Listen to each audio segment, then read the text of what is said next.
माशाल्लाह।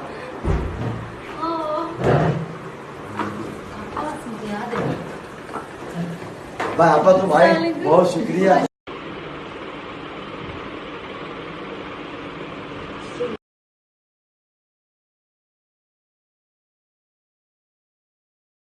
Ukhrijat linnas. You and I have been created for the betterment of mankind. So Ya Allah, what do? Tahmaruna bil maruf. With your actions and your word and your speech, go and tell everyone what pleases me. Watanhauna anil munkar. And again with your actions and words in your speech, go and tell people what displeases me. And if you do so, tu'minuna billah, it will increase your iman. It will increase your faith in me. A lot of scholars say that it will increase your faith on such a high level that you yourself will be shocked. And if you, I, and all of us try and live the life of our beloved Prophet Muhammad sallallahu alaihi wasallam, Allah will safeguard our iman till the last breath of our life. May Allah bless us all. अस्सलाम वालेकुम everyone. Well बहुत जब से मैंने ऐलान किया है तब से काफ़ी लोगों का एक सवाल है कि हम भी इस चीज़ पे बहुत मेहनत कर रहे हैं, जो ही फील्ड में नहीं है, नॉर्मल भी है, उनका ये कहना है कि हम ये बहुत मेहनत करते हैं लेकिन लेज़ी हो जाते हैं या कभी कुछ हो नहीं पाता। तो आप ये कैसे कर पाती हो और इसकी कंसिस्टेंसी कैसे मेंटेन कर पाती हो?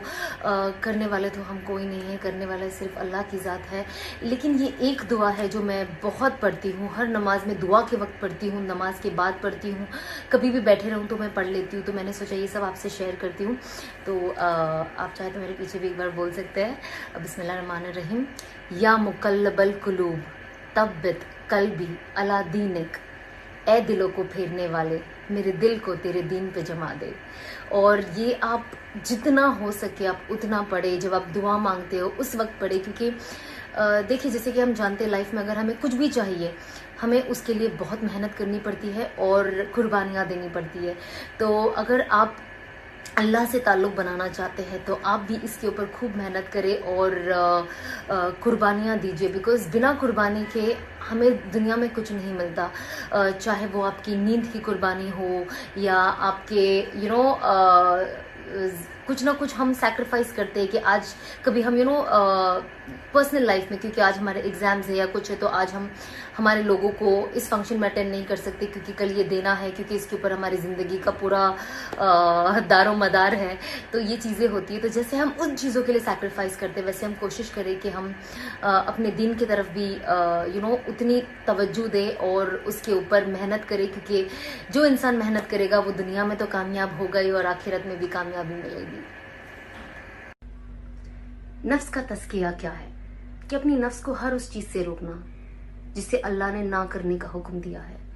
जैसे कि अगर आप यहाँ बैठे हैं और आपके सामने से कोई गैर महरम निकल रहा है, चाहे वो लड़का हो या लड़की हो, उसी वक्त अपनी नज़रें झुका ले।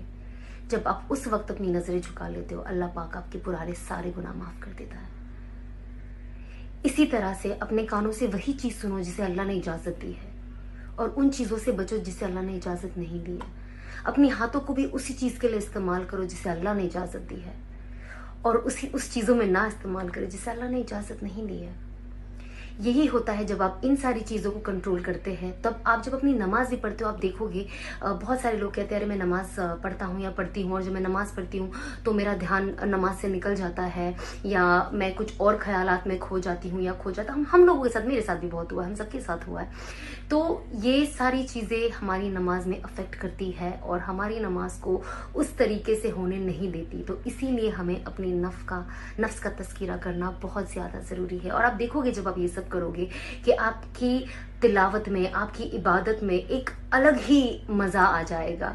इसीलिए अल्लाह पाक कहते हैं ना, अगर देख देख कर मेरी रियायत के हिसाब से आप ज़िंदगी गुजारोगे तो आप कामयाब होगे। और कामयाबी कौन देता है? अल्लाह। हम कामयाब होने के लायक ही नहीं है खुद से, रिस्क अल्लाह देता है।